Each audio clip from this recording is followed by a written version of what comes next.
Welcome to the Hobby Jogger Podcast, where elite athletes and ham and eggers lace up their stories. We explore the common ground that running creates, from the world-class runner to the hobbyist hitting the pavement, trail, or treadmill. Expect a blend of inspiration, laughter, and the shared joy that makes every step count. Join us on this journey where every run is a story worth sharing.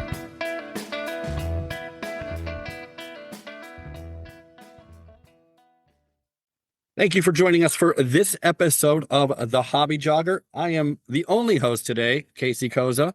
I am joined by a local running coach, dietitian, certified personal trainer. I think I hit them all. Rachel Laymon. Laymon, or is that how you say it? I should have asked you first. Yep, you got it. Yes, Gotcha. very good. I was pretty sure. I'm not always sure, and sometimes I don't ask beforehand, and I get the name wrong. So yeah, that is good. And you're local to me, correct, Rachel? You're here in the Akron area? Yep, sure am. I'm over in Portage Lakes area.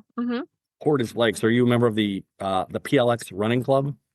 I am. Yes. Yeah, for many years. Yeah, I've been running with the PLX running club. They really contributed to a lot of my running, I would say, success and just everything I've done with the sport. So yeah, they've been a great group for sure. Yeah, I've only heard good things. I haven't made it out to any of their events. I know they host a couple races, and I think we have a friend that helps run the club or something. I don't know, but I need to make it out there to the PLX running club. Like I said, I've only heard good things. Yeah, you're right. They do put on a handful of races. Nicole does, and every year the Clock Tower 5K, adult track night, totally different local event, and then we've got Loop the Lake in the fall as well. So, and she does a bit with cross country stuff too. So I'm sure I'm missing a lot of things, but then yeah, we finish off the year with Loop the Lake Ultra. So lots of fun there at the end of the year. That's always a good one. I don't think I've heard of that. What is it? Loop the Lake Ultra.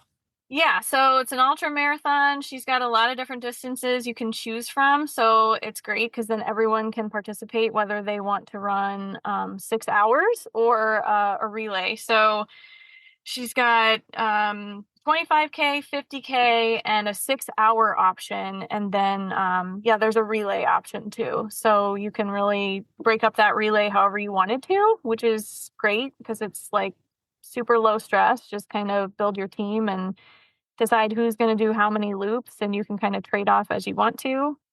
Or you can hop in on that 50K 6 hour and just be out there for the whole day. And it's so much fun. I love it.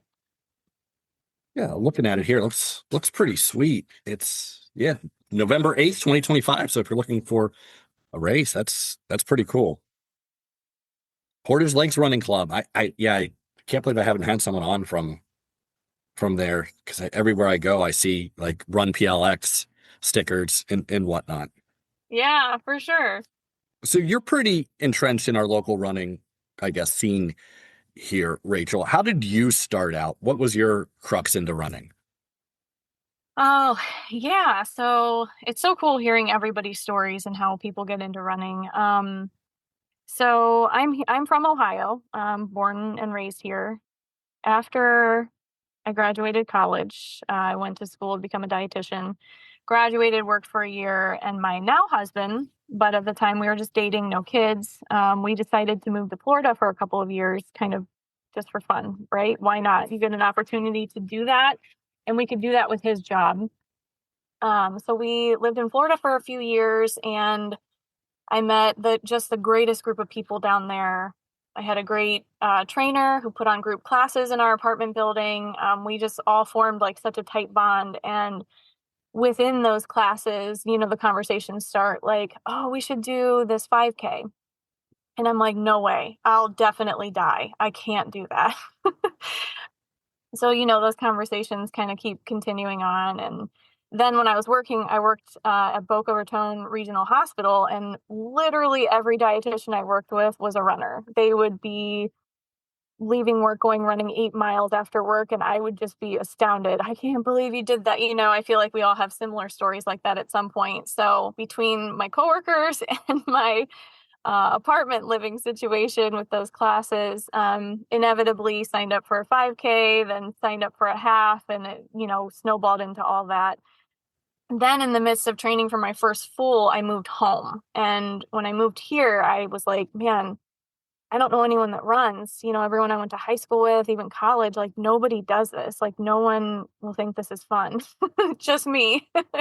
So little did I know in walks the Portage Lakes Running Club. So I started going to the running club and met, all of my now people I run with on a very regular basis. And, we just kind of all grew together, and they really encouraged me to, you can do a marathon, you can do a 50K, you can do this and that. And it kind of just kept going from there. Kind of crazy how that evolved, but pretty cool to look back on all of that and how it kind of all unfolded.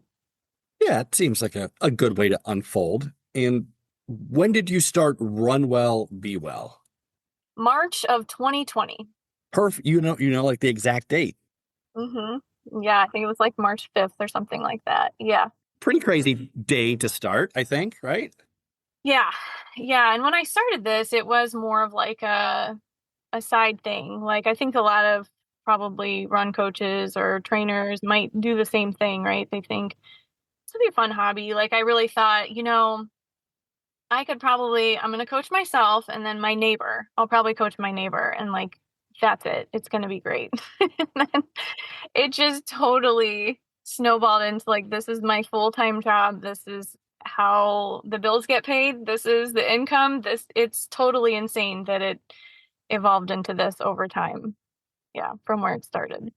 Not easy to do for any kind of small business, especially, well, the running coach business. And yeah, so hats off to you for that. It's not easy, especially during that time to start, because there was so much uncertainty with what was going to happen in the future, and to go out on your own and start a business like that. Yeah. I mean, it starts as a hobby and becomes a business.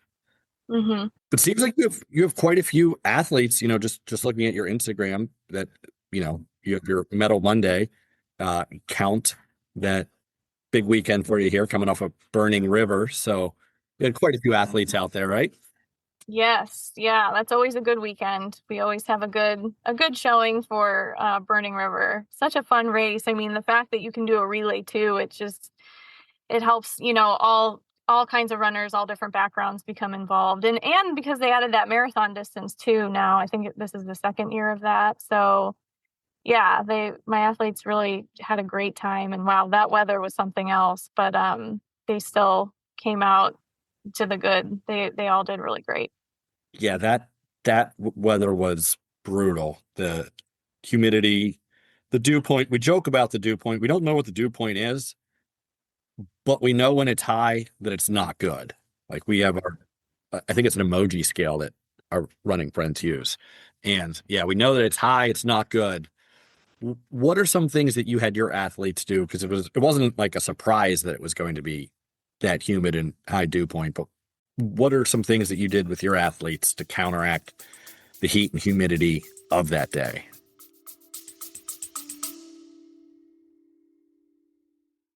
Hey folks, if you're loving the stories, tips, and laughs we're dishing out, make sure you don't miss an episode. Hit that subscribe button so you're the first to know when a new episode drops. And hey, if you've got a second, why not leave us a review? Your feedback helps us improve and keeps this running community growing. Lace up, hit subscribe, and let's get back into the show. Yeah, I mean, there's so much that can happen over an ultra distance. I mean, even a marathon distance, that's a long time to be out there.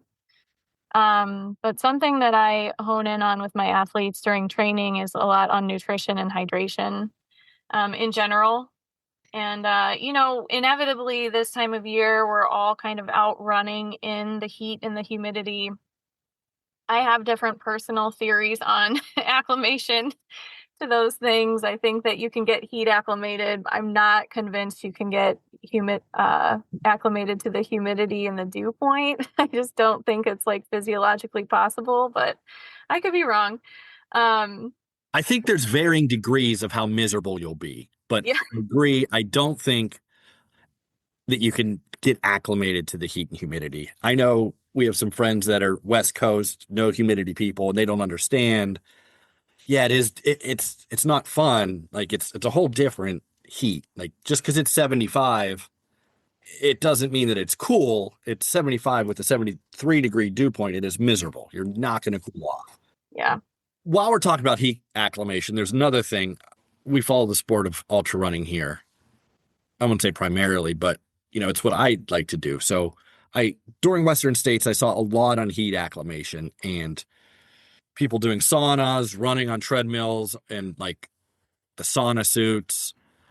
I'm convinced, however, that there is no and that's fine. I'm sure it helps to a degree, but I'm convinced that there's no substitute for actually just going out and running on a hot day. Is there any science that you know of that supports me, or am I wrong yet again on this show?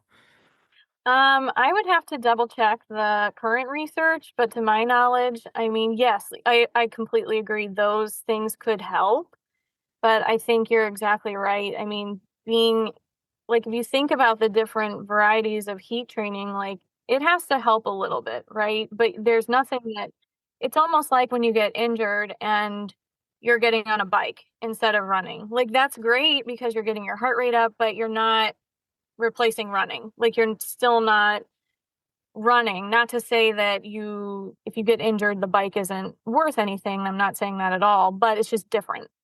Kind of the same concept with the heat training too.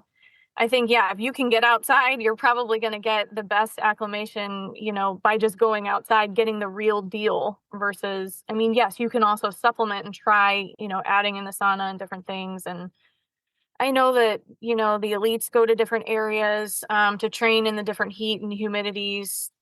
As you mentioned, the no humidity area, that brought me over to the women's 6K. One of the elite runners, I think had to be Stephanie Bruce. She did a shakeout run and we all went to it. And we were kind of like, so I asked her, I'm like, so what do you think of the weather right now? She's like, this humidity is insane. Like they can handle the heat, but the humidity it's a totally different ball game for sure. So a little off topic there, but yeah, I think that there's lots of things you can do to help with the heat. But yeah, just if you can face the real deal and get out there, I think you should. If that's something that's really on your radar, like I got to get acclimated to this heat. Yeah. Yeah, just because you're breathing in hot air, you're just completely surrounded by hot air. I don't know. You can do things in a lab, but the lab doesn't always necessarily translate over to the real world and doing things there. So I don't know. I just it's become a recent thing. I didn't actually have that down to talk to you about, but since it came up, and yeah, I should have. It's not often I get someone with your credentials on, Rachel, and I get to learn. So that's why I like these conversations. Yeah, all good. That's good. Now, one thing I did tell you I was going to ask you about HRV training. My watch here, the Garmin, I don't know what it is, but it comes up with my HRV every morning, and I have noticed, and it could be in my head, I always do save myself for the possibility of it being in my head, the placebo effect, more psychological than real. But I do feel like there is a correlation to how my runs go to my HRV status that Garmin has told me. What are your feelings on that? Do you think there is a correlation or is it in my mind? I mean, I think that it can be both. We could probably do a whole podcast on this theory and idea behind it. I kind of thought that, like, when I was looking at it a little bit, because my old watch didn't really have this, and it did, but it didn't make sense. Like, it was like sky high one day, drop dead the next day.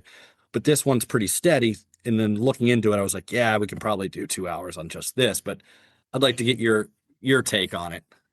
Yeah, because I've seen both sides of it, and I obviously worked with tons of athletes who we talk about this, right? It's like the more, I don't know, the more years that pass, the more data we have. I don't know if it's a good thing or a bad thing necessarily in some cases, but it's great to have, these ideas and this information, I should say. I always start with the idea of you're the human wearing the gadget. So take a step back and really look at, like, you wake up and the first thing you do is check your data and all that. try not to let it impact the rest of your day or your run and things like that, because yes, the data is important and it could be really beneficial, but I have a lot of people who kind of it just like runs their life. So really take a step back. Is your watch accurate? I mean, yeah, I think there's definitely some accuracies to it. I'm not saying that it's completely inaccurate all the time, but really take into account like how you feel. You just like the HRV, supposedly it's supposed to take into account like your environment. It's supposed to take into account like your stress, your sleep, the environment you're in, by measuring, kind of, it goes back to like the autonomic nervous system, right? It measures like time in between your heartbeat and things like that. It's probably way more technical than how I describe it, but it's capturing that. So if you're following that trend and you do think that like, yeah, I guess I am feeling a little run down. My heart rate is a lot higher for this easy pace. The weather's not that crazy. I guess, kind of tying those ideas together is a good idea to take a look at the whole picture then. If you're starting to feel like, man, my HRV is tanking. Yeah, you know what? I have been stressed out. The kids have, their extracurriculars. I've been up late working or had to travel or different variabilities in life that can impact that. Definitely, they can impact your quality of sleep then too. I do get a sleep score as well. Oh yeah. Yeah. They really need, it's total sidebar, but Garmin really needs to have a button for I'm pregnant, I'm breastfeeding, I have young children who wake me up all night. They need to have those settings because Yeah. I can tell you that is extremely defeating when you just are in a stage of life where sleep is not high quality. So anyway, yeah, the sleep score too. It's tough. So I do know that, the HRV can be a good way to look at your training. It's been a little while. I think there was still like the Harvard Health Report put something out about the HRV could be potentially, something about they still question the accuracy of the HRV, but I could be out of date with that at this point. But I do think just like everything, and this is something I talk to my athletes about, like when you're looking at your running as the whole picture, you have to look at the entire puzzle. If you're looking at just HRV, you're looking at one piece of your puzzle. If you're only looking at your watch pick of your average pace, you're just looking at one piece of the puzzle. You've got to like really put it all together. And I think sometimes that is what helps, having a coach being like a second party to your running, looking at like the big picture and pointing things out to you that, we may not notice. But yeah, so tracking the HRV, if you do feel like the trends are accurate, then that could be a good way to determine like, whoa, I'm dipping into the red. Maybe I need to take a couple days off and really focus on my stress, get my whatever together, my life or work or, whatever you got to do, and then get back to it and see how you feel. See if you feel a little bit better if you make a couple changes. That sounds reasonable, and I guess much simpler when you think of it that way. So that makes sense. But yeah, I was looking at mine. Mine's 98. I don't know how accurate it is. Again, like I don't know what's good or what's bad on it either. It's just a little green bar. It's like green's good, I guess. So Yeah, everyone has a different range that I've learned. I don't know specifically the numbers and the ranges. Like it's almost like I feel like I should know because it's like, is this more like a lab value, like in a clinical setting? But it's not. A lot of people I've worked with have had totally different numbers. I have had people who are up in the 90s like that because they'll send me a picture of their watch. My numbers are not like that at all, so they're much lower. I don't know. I'd have to dig into the number ranges, but I think it just applies to like you and like it's very specific to the person. Again, I could be wrong there, but yeah, and that's I think a good segue into heart rate as well. I know that's become super popular in running the last 3 or 4 years is when I've been really paying attention to it. But you hear zone two, but again, it's so different for everyone. My good friend of the show, Grant Johnson, and I were out on a long run, 15 miles trails, and we chatted the whole time.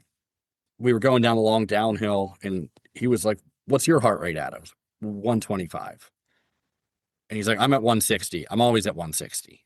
Like, doesn't matter. Like, we're at conversational pace, having a full conversation for whatever we're out there, we did 15 miles. So, and I was like, Grant, it's probably not real because yours is different than mine. Like we can't compare the two at all. How do you help athletes get over that? You're the coach, but they still hear the outside stuff of zone two. You got to just run slow to get fast. And so how do you deal with your athletes when it comes to the heart rate zones? Yeah. This would be a great another podcast episode in and of itself for sure. I mean, because everything with running. I mean, we could talk forever, right? We could geek out today, but the heart rate thing, it's a lot to unpack. So first off, again, I always go back to you're the human wearing the gadget. Do you actually think that's correct? Like then we start talking about like the accuracy, right? Because I went through the longest time until like last year or the year before, I can't remember now. I ended up getting a heart rate monitor. I hadn't had one for years, and I think I lost it. It came with like the OG dinosaur Garmin that was like whatever, blue and big, which was great, but I don't know where that went. So looking at your watch, like, do you think it's accurate? Because a lot of times the Garmin is notorious for going into cadence lock. So we're looking at like, is your watch even accurate? Is it snug enough to get a reading? There's so much sweat going on under there too. And in the cold, I notice a lot of times my heart rate would be like 186 and I'm literally jogging. I'm like, I'm breathing through my nose. It is not even close to 186. So the inaccuracies that you might see. So, remembering that, getting yourself a heart rate monitor, a chest strap. I know there's new ones that go around your arm that I guess are pretty reliable too. I was gonna say, how do you feel about because that's what I have the arm one. I feel that it's a lot more. The wrist one was just you might as well discard it and not even worry about it. I was gonna ask you, how do you feel about the? I guess it's near the shoulder. Mhm.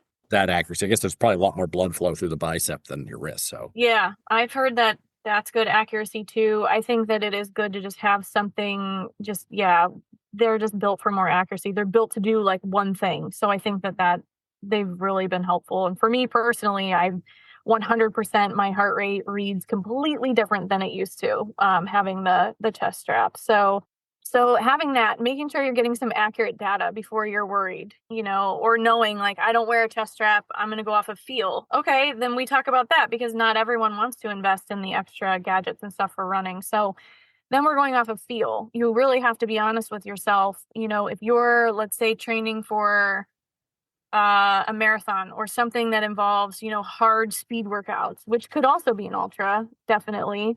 You really want to be honest with yourself so that you can have the energy and effort to go hard on those hard days. You probably do need those easy recovery type days in between, depending on your mileage, depending on your running history, that kind of thing. So we're talking more about effort at that point. If the athlete's like, I don't know, my heart rate's accurate, then we're talking more about, well, let's just rate it effort wise. Like, just be honest with yourself. Did this actually feel easy? If it did, great. I'm in. So I feel like if someone's coming to work with a coach, they're probably ready to be honest about their running, get better. They want to, maximize their performance. So we go off of that a lot of times too.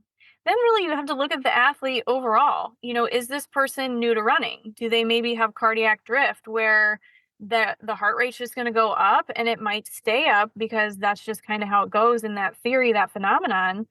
It's just kind of how it goes in some of those longer runs. You can try to bring your heart rate down. It might come down a little bit, but inevitably you're going out for training for your first marathon. Your heart rate might stay high. It might be getting hot out. There's different things to look at. So aside from heart rate, really you're looking at recovery. Is the athlete able to recover well to move on to their next workout, to move on to their next run, whether it be a long run, a short run? Are they able to complete it? Are they still sleeping well at night? Is their resting heart rate great? Is it normal? Is it spiking? So there's all kinds of things that branch off from this, the heart rate on the run that you have to consider and really take a look at when you're working with somebody. So yeah, the conversations can really go a lot of different ways. But if the goal is, we're trying to do some easy runs, some zone 2 stuff at a specific time, then if the gadget is inaccurate, then I'm asking them, okay, we're going off of effort and I want it to be like maybe max effort of like 4 out of 10 for an easy run. Make it super conversational. Or a good friend of mine, Varel, he told me too, he made a good point. If you can breathe out longer than you can breathe in, you're probably in a good, easy pace zone. So lots of little tips and things out there that can help keep things easy. That's a new one for me, to breathe out as long as you breathe in, or for as long as you breathe in. Breathe out longer than you can breathe in. Yeah. Longer. Yeah. I write things down a lot, so that way I can come back and Yep. hopefully learn something when I do these. So that's the point of these, but that's something new. And that's one thing I've made a conscious effort to do, and the heart rate does help, but is to keep the easy runs super easy, like to where I can listen to a podcast, concentrate on what they're saying, a book, whatever. I do seem then to get more out of the actual workouts that I do. The only time I use heart rate is really for the easy runs, just to try and it's easier for me to keep things honest with myself, like you said, because I think I'm easy, and then I look down and it's like, it's 8:45 pace. That's not what my normal easy pace is. So that's what I use it for in reference. Yeah. No, you're exactly right. And that because you want to be able to nail those harder days and recover in between. Then, like you said, in the ultra world too, especially the name of the game, you're doing really long runs. You're out there for a lot of time. So in order for your body to manage that, to be able to tolerate it, you really have to not it's impossible. At some point you'll just completely fry yourself out if you're going so hard on all of your runs. You have to be able to, like you said, take it down to a level that's easy, feels easy overall. You're able to just enjoy and focus on the podcasts and things that you listen to too. Now, there's one thing I do hear people say is that their easy pace throws off their gait, and they feel that they might get injured from altering their gait so much. So they don't like to run that easy. Because it is when my very easy pace is like 9:40, between 9:30 and 9:45. Super easy. Everyone's different, but I do feel that I kind of shuffle along more than I'm not actually really running. But is that something I should be concerned about? Or was that in my head as well, do you think? I have heard so many people say that, yes. And sometimes, yeah, I go back and forth on this in my mind too. Sometimes I think that maybe if you're slowing down and you feel like, gosh, I'm going so slow to keep my heart rate down. Well, let's go back to the inaccuracies of the heart rate. If you are able to keep it feeling easy, maybe not worry about a pace so much. Easy is an effort. It's not necessarily a pace. We all do have our easy pace ranges, but maybe it is more of an effort that you're focusing on. If you're unable to slow down and you feel like, the effort still feels easy, okay, then maybe we can roll with that. I do believe that if you slow down too much, yeah, it very likely changes your form up a little bit. I mean, inevitably, form will change when you're running fast, when you're running hard. Let's say you're doing some track workout, like your form's going to look totally different than it will on a recovery run, just the nature of your actual running. If something's like starting to hurt when you're slowing down, then maybe it's something that needs looked at, like from a PT standpoint. Like, is it your form change? Is there something going on that we don't know about? That kind of thing. That's something to consider too. Yeah, that makes sense. If it's hurting going slow, even if I'm shuffling and gait change, I'm probably not putting that much impact on whatever's hurting as I am if I'm running, 6:45 pace or whatever. I'm sure that's a lot more impact. And again, I don't know. I'm just a hobby jogger who tries to uncover things here and there. So it's always good to get another professional opinion.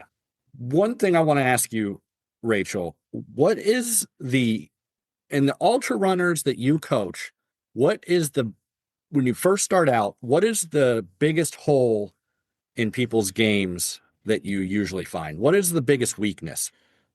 What's one thing that you see right away in the most people, I guess, that you see the most improvement? Probably nutrition.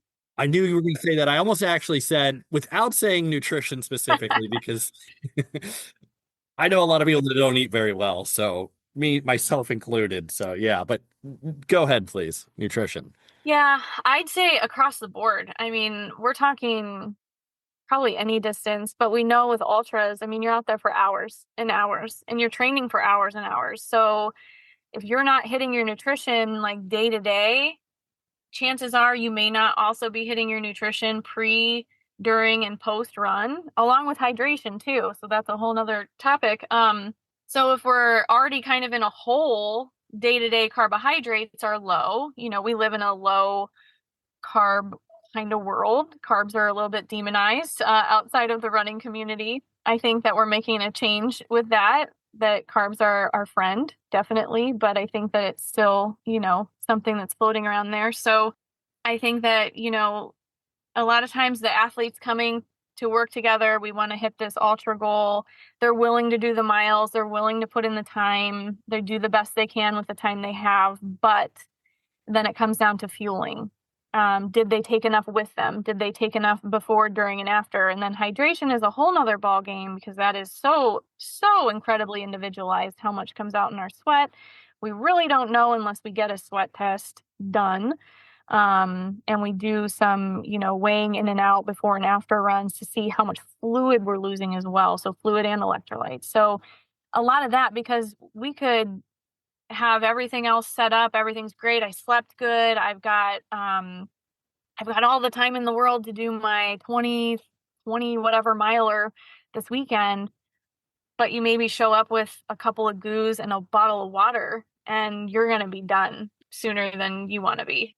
For some reason, that was really hard for me to learn. I don't know why. You would think like, hey, this is seems like a pretty easy fix. You and I sitting here talking about it, Mm-hmm. but it's not. And it did it. I finally this past year got it correct at Canyon's 50K, where I was like, oh, mile 23, I still feel really good.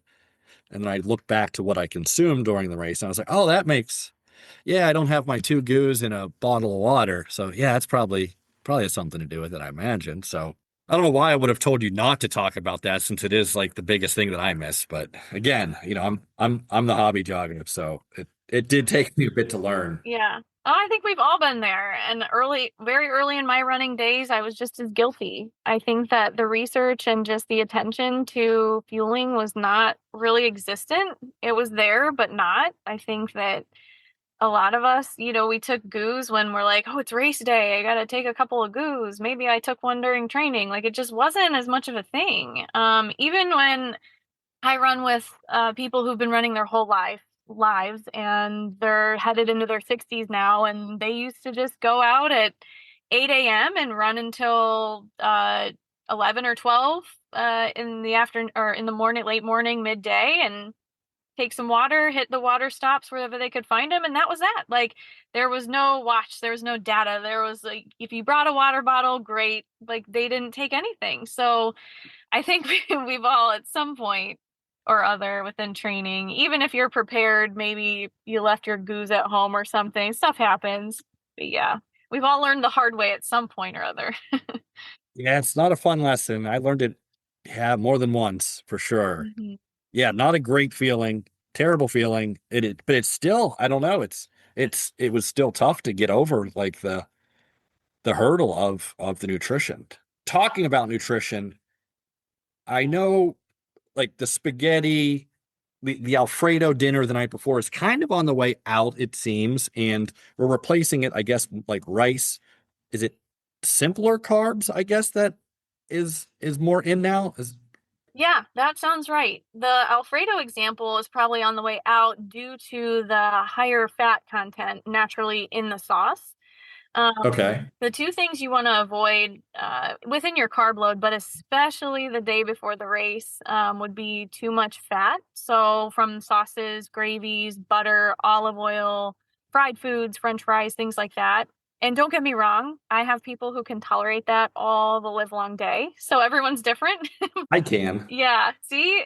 But notably, it's like if you're unsure, avoiding it is probably a safer route until if you want to experiment with it, that's great.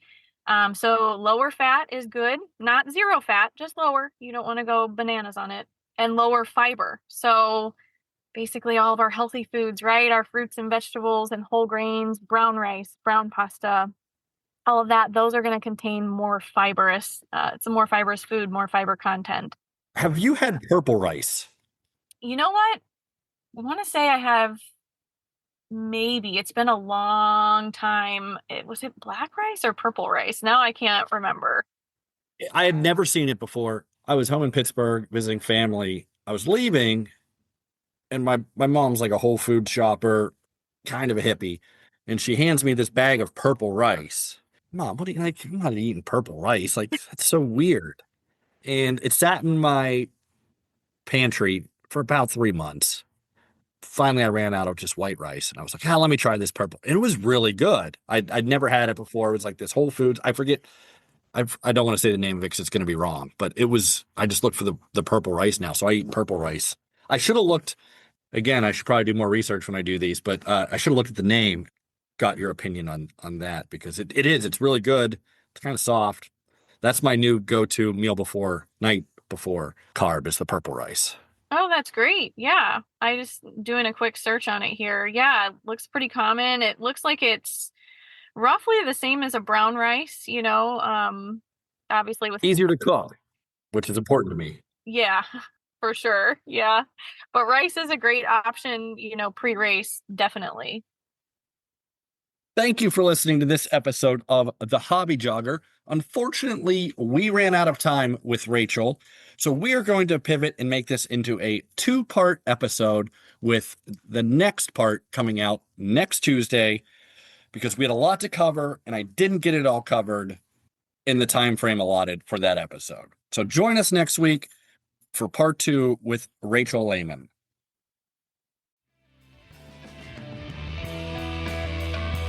Thanks for tuning in to another episode of The Hobby Jogger. We hope you've enjoyed our conversation today. And if you liked what you heard, don't forget to subscribe and leave a review on your favorite podcast platform. Your support keeps us moving forward. Until next time, keep those feet moving and enjoy the miles.